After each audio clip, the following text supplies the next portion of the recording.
Finally कहानी में खुशियों का माहौल शुरू हो चुका है क्योंकि शादी की तैयारियां अब जोर शोर से चल रही हैं। आर्या और अनु एक दूसरे के साथ बेहद खुश नजर आते हैं और दोनों के चेहरे पर सच्ची मुस्कान देखने को मिलती है।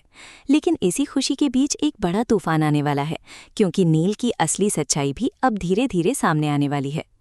आने वाले एपिसोड में आप देखेंगे कि घर में शादी की तैयारियां पूरे जोश के साथ शुरू हो चुकी हैं।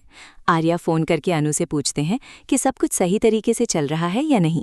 अनु भी खुशी खुशी बताती है कि घर में हर कोई शादी की तैयारियों में लगा हुआ है और माहौल काफ़ी अच्छा है। तभी आर्या एक इमोशनल बात कहते हैं कि अनु तक पहुंचने में सिमरन का बहुत बड़ा हाथ रहा है, इसीलिए वो चाहते हैं कि सिमरन की शादी भी उतनी ही शानदार तरीके से हो। वो मानते हैं कि सिमरन ही वो कड़ी थी जिसने उन्हें अनु से मिलाया। अनु भी आर्या की इस बात से सहमत होती है और कहती है कि सिमरन की शादी हम सब मिलकर धूमधाम से करेंगे। अगले ही दिन से घर में फंक्शंस की शुरुआत हो जाती है। मेहंदी और संगीत की तैयारियां शुरू हो जाती हैं और पूरा परिवार खुशी में डूब जाता है। इसी बीच अनु जब आर्या के घर पहुंचती है तो वहां का नज़ारा देखकर खुश हो जाती है। सभी लोग ट्रेडिशनल कपड़ों में तैयार होते हैं और आर्या खुद शेरवानी में काफ़ी हैंडसम लग रहे होते हैं। वो अनु को देखकर हल्का सा नाराज़गी जताते हैं कि उसने अभी तक ठीक से तैयार क्यों नहीं हुई। फिर वो उसे एक खास ड्रेस देते हैं जो उन्होंने पहले से उसके लिए चुनी होती है। अनु जब उस ड्रेस को पहनकर वापस आती है तो आर्या उसे देखकर कुछ पल के लिए खो जाते हैं। वो बेहद खूबसूरत लग रही होती है।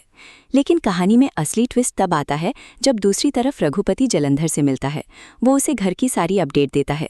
कैसी पहले आर्या और अनु की शादी होने वाली थी, लेकिन अब उससे पहले सिमरन और नील की शादी तय हो गई है। जैसे ही जलंधर नील का नाम सुनता है वो चौंक जाता है। साफ नजर आता है कि वो नील को पहले से जानता है। यहाँ से शक गहराता है कि नील का कनेक्शन कहीं ना कहीं जलंधर से ज़रूर है। उधर जलंधर एक खतरनाक प्लान बनाता है। वो कहता है कि अगर आर्यावर्धन को बर्बाद करना है तो इस शादी में शामिल होना पड़ेगा। वो और रघुपति मिलकर प्लान करते हैं कि भेस बदलकर शादी में पहुंचेंगे और वहीं कुछ बड़ा खेल खेलेंगे। इधर घर में फंक्शन पूरे जोश में शुरू हो जाते हैं। मेहंदी, संगीत और डांस, हर तरफ खुशियों का माहौल होता है। परिवार के सभी लोग, यहाँ तक कि मीरा, मानसी और झेंडे भी इस खुशी में शामिल होते हैं। सिमरन भी बेहद खुश नजर आती है कि उसकी शादी आखिरकार उसी लड़के से हो रही है जिससे वो प्यार करती है। लेकिन इसी खुशी के बीच नील का अजीब व्यवहार सबका ध्यान खींचता है। वो बार बार किसी के कॉल रिसीव करता है और थोड़ा परेशान नजर आता है। उसके चेहरे पर वो खुशी नहीं दिखती जो एक दूल्हे के चेहरे पर होनी चाहिए। अब सवाल ये है कि क्या नील सच में सिमरन से प्यार करता है या वो किसी बड़े प्लान का हिस्सा है? क्या जलंधर और नील मिलकर आर्या के खिलाफ कोई साजिश रच रहे हैं? आने वाले एपिसोड में ये सारे राज खुलने वाले हैं जो कहानी को पूरी तरह